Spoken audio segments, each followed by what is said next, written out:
Games ভিলেজের CCTV footage check করে রুদ্র যে তথাকে মেরেছে তার প্রমাণ পেয়ে গেল ফুলকি। হ্যাঁ বন্ধুরা, এমনটাই দেখা যাবে, তাই সম্পূর্ণ জানতে ভিডিওটিতে লাইক দিয়ে চ্যানেলটি সাবস্ক্রাইব করে দেখতে থাকুন। গল্পের শুরুতেই দেখা যাবে রোহিত আর ফুলকি গেমস ভিলেজের ছাদে পৌঁছে যায়। তখনই ফুলকি বলতে থাকে, আচ্ছা স্যার এখানে এরকমই ছিল? তখন রোহিত বলতে থাকে, না ফুলকি, এখানে একটা স্টোরের মতো ছিল আর এইদিকে একটা কাউন্টারের মতো ছিল, কিন্তু এগুলো তো আর এখন নেই। তখনই ফুলকি বলতে থাকে, আচ্ছা স্যার আপনার সব কিছু মনে আছে তো সেদিন কে কে ছিল? তখন রোহিত বলতে থাকে, হ্যাঁ আসলে মেন ঝামেলাটা হয়েছিল বলবিন্দরের টিমের কোচের সঙ্গে আমার ঝামেলাটা হয়েছিল। এবার বলবিন্দর আসুক, কতজনকে ম্যানেজ করতে পারে দেখি, তারপরে না হয় আমরা সেই ক্রাইম সিনটা রিক্রিয়েট করব। তারপরে দেখা যাবে ফুলকি বলতে থাকে, ঠিক আছে স্যার। ঠিক তখনই বলবিন্দর সেখানে চলে আসে, এসে বলতে থাকে, রোহিত দেখ কে কে এসেছে। তখনই রোহিত পুরনো সেই খেলোয়াড়দের দেখে চমকে যায়। আর তখনই বলবিন্দর বলতে থাকে, ভাই ওদেরকে জোগাড় করতে পেরেছি। তখন রোহিত বলতে থাকে, বলবিন্দর আমি তোর কাছে সারা জীবন কৃতজ্ঞ থাকবো। তুই আমার কথায় সবাইকে যে ইমপ্রেস করে নিয়ে এসেছিস, আর তোদের কাছেও আমি কৃতজ্ঞ থাকবো, তোরা যে আমার কথা শুনে এখানে আসতে রাজি হয়েছিস সেজন্য। তারপরে সে খেলোয়াড়রা বলতে থাকে, রোহিত এরকম করে কেন বলছিস? আমরা তো সবাই খেলোয়াড়, তাহলে একজন আরেকজনের পাশে থাকবো, সেটাই তো। কিন্তু কি করতে চাস বলতো? তখনই রোহিত আর ফুলকি বলতে থাকে, আসলে আমরা এখানে সেই দিনটাই নাটক করে দেখতে চাই যে সেখানে ঠিক কি হয়েছিল। তখনই রোহিত সবটা সবাইকে বুঝিয়ে দেয়। তখন বলবিন্দর বলতে থাকে, আচ্ছা ঠিক আছে তাহলে সেটাই কর রোহিত। তারপর রোহিত বলতে থাকে, হ্যাঁ যা করার আমাদের তাড়াতাড়ি করতে হবে। তারপরেই দেখা যাবে রোহিত বলতে থাকে, সেদিন তো মেন ঝামেলাটা হয়েছিল আমার কোচের সঙ্গেই। তখন বলবিন্দর বলে, আসলে ও না দিল্লিতে নেই, একটু বাইরে গেছে, তাই আমি আনতে পারিনি রে ভাই। তখনই সেই খেলোয়াড়দের মধ্যে একজন বলতে থাকে, আমি সেই কোচ সাচ্ছি, সমস্যা নেই। তখন রোহিত বলে, থ্যাংক ইউ ভাই, থ্যাংক ইউ, এতটা সাপোর্ট করছিস। তারপরে দেখা যাবে সেই কোচের সঙ্গে যেভাবে রোহিতের ঝগড়াটা হয়েছিল, ঝামেলাটার হয়েছিল, ঠিক ওরকমভাবেই ঝগড়া করতে থাকে রোহিত, আর মারামারিও ওরা করতে থাকে। তারপরে রোহিত ফুলকিকে বলতে থাকে, ফুলকি তুমি দাদার মতো করে আমাকে আটকাও, ধরো। তখনই ফুলকি পিছন থেকে এসে দাদার তথার মতো করে রোহিতকে আটকে ধরে আর বলতে থাকে, তুই কি করছিস ভাই, ছাড় ছাড়। তখনই বলবিন্দর বলতে থাকে, রোহিত আমি পিছনে আছি, ফুলকি কিচ্ছু হবে না, তুই চিন্তা করিস না, তুই যেরকমভাবে জোরে ধাক্কাটা দিয়েছিলি ঠিক ওরকমভাবে ধাক্কাটা দে। তখনই রোহিতের তথার কথা মনে পড়ে যায় আর চিৎকার করে ওঠে দাদা বলে। তখন ফুলকি বলে, স্যার আপনি একদম চিন্তা করবেন না, আপনি যেরকমভাবে তথাদাকে ধাক্কা দিয়েছিলেন ঠিক ওরকমভাবেই ধাক্কাটা দিন। তারপরে দেখা যাবে ফুলকিকে ঠিক ওরকমভাবে ধাক্কা দেয় রোহিত। তখন ফুলকি ছিটকে গিয়ে রেলিংয়ের কাছে গিয়ে পড়ে আর বলতে থাকে, দেখেছেন স্যার রেলিংটা অনেকটা উঁচু, এখান থেকে যত জোরেই ধাক্কা দেওয়া হোক না কেন ব্যালেন্স হারিয়ে কেউ পড়বে না। তখনই রোহিত বলতে থাকে, তাই তো, রেলিংটা তো অনেক উঁচু, এই রেলিংটা উঁচু তো আগেও ছিল, তাহলে দাদা পড়ে গেল কি করে?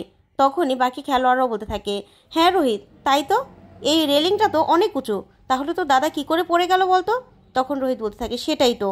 তখন ফুলকি বলতে থাকে, স্যার এভাবে ধাক্কা দিলে ব্যালেন্স হারাবে, কিন্তু কখনো এখান দিয়ে পড়া সম্ভব নয়, যদি না কেউ ধাক্কা দেয় আর ল্যাং মেরে ফেলে দেয়। আচ্ছা স্যার আমি আপনাকে আবার ধরছি, আপনি আবারও আমাকে জোরে ধাক্কা দেবেন। তখন বলবিন্দর বলে, তুই রোহিত চিন্তা করিস না, আমি আছি তো। তখনই দেখা যাবে ফুলকি আবারও রোহিতকে পিছন দিয়ে ধরে তথার মতো। তখনই রোহিত নিজের সব রকম জোর দিয়ে ফুলকিকে ধাক্কা দেয়। তারপরে দেখা যাবে সেখান থেকে বলবিন্দর ল্যাং মারলেই তখন ফুলকি গিয়ে ছিটকে পড়ে আর বলতে থাকে, দেখেছেন স্যার আমি বলেছিলাম না, কেউ ল্যাং মারলে বা কেউ ধাক্কা দিলে ঠেলে ফেলে দিলে এখান থেকে পড়া সম্ভব, না হলে পড়া সম্ভব নয়। তখনই রোহিত বলতে থাকে, তাই তো।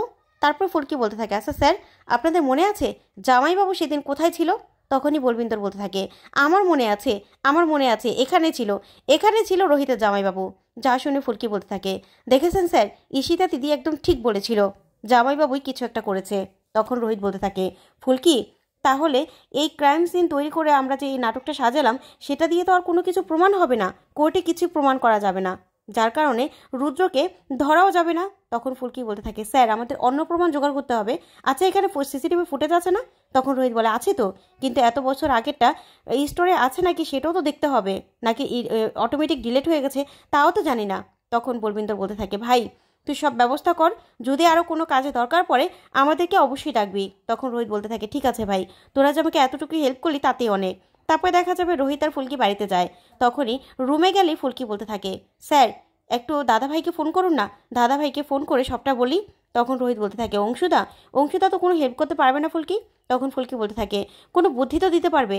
তারপরেই দেখা যাবে অংশুকে ফোন করে ফুলকি। ফুলকি ফোন করে বলতে থাকে, দাদা ভাই আমরা না সেই নাটকটা আবার সাজিয়ে দেখেছিলাম। তখনই রোহিতকে ফুলকি সবটা বুঝিয়ে বলতে বলে অংশুর কাছে। তখন অংশুকে রোহিত সবটা বুঝিয়ে বলে আর বলতে থাকে, অংশুদা যদি কেউ ল্যাং মেরে বা ধাক্কা দিয়ে না ফেলে তাহলে কিন্তু ওই রেলিং থেকে পড়া সম্ভব নয়। তখন অংশু বলতে থাকে, দেখো রোহিত, এই যে ক্রাইম সিনটা রিক্রিয়েট করেছো তোমরা, এটা দিয়ে কিন্তু কোনো প্রমাণ হয় না।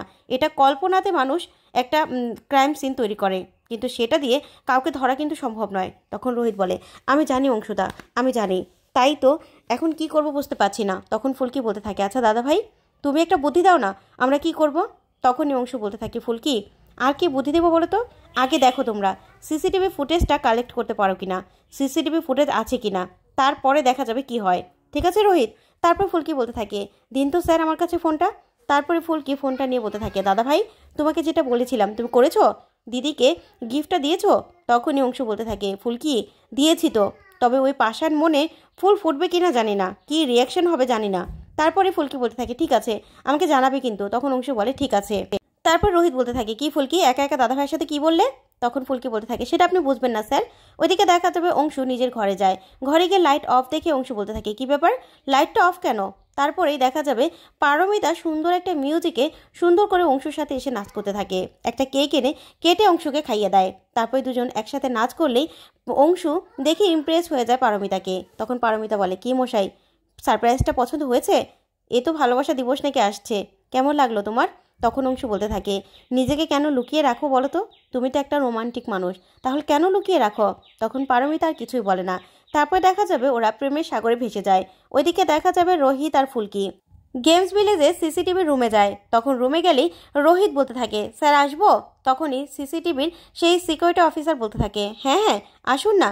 তারপরে ওরা গিয়ে বসলেই লোকটা বলতে থাকে, তা ম্যাডাম বলুন আপনাকে কি করে হেল্প করতে পারি? তখন ফুলকি বলতে থাকে, আচ্ছা স্যার আপনাদের এই যে সিসিটিভি ফুটেজগুলো আপনারা কি মুছে ফেলেন?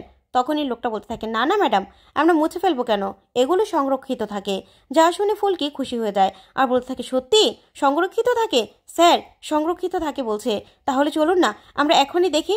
আচ্ছা সিসিটিভি ফুটেজগুলো দেখা যাবে? তখনই লোকটা কিছুই বুঝতে পারে না। তখন রোহিত বলতে থাকে, ফুলকি তোমার কথা না উনি কিছুই বুঝতে পারছে না। আচ্ছা ভাই এখানে যে সিসিটিভি ফুটেজগুলো থাকে এগুলো কোথায় সংরক্ষণ করে রাখা যায়, আমরা কি দেখতে পারবো? তখনই লোকটা বলতে থাকে, হ্যাঁ স্যার অবশ্যই দেখতে পারবেন, কিন্তু তার জন্য পারমিশন লাগবে। যা শুনে ফুলকি আর রোহিত অবাক হয়ে তাকিয়ে থাকে। তখন ফুলকি বলতে থাকে, কি পারমিশন? তাহলে কার থেকে পারমিশন নেব? তখনই রোহিত বলতে থাকে, আচ্ছা ভাই কোনোভাবে কি দেখা যাবে না পারমিশন ছাড়া? তখনই লোকটা বলতে থাকে, না না স্যার সব কিছুর তো একটা রুলস থাকে, আমি রুলসের বিরুদ্ধে গিয়ে কিছু করতে পারবো না। আপনাদের যদি সিসিটিভি ফুটেজ চেক করতে হয় তাহলে সেটার জন্য পারমিশন লাগবে, পারমিশন নিয়ে আসুন, আমি আপনাদেরকে সব সিসিটিভি ফুটেজ দেখাবো। যা শুনে রোহিত আর ফুলকি চমকে যায়। তো বন্ধুরা এবার কি পারবে রুদ্র যে তথাকে মেরেছিল সেটা প্রমাণ করতে? তোমাদের কি মনে হয় অবশ্যই কমেন্ট করে জানাতে ভুলবে না। ধন্যবাদ।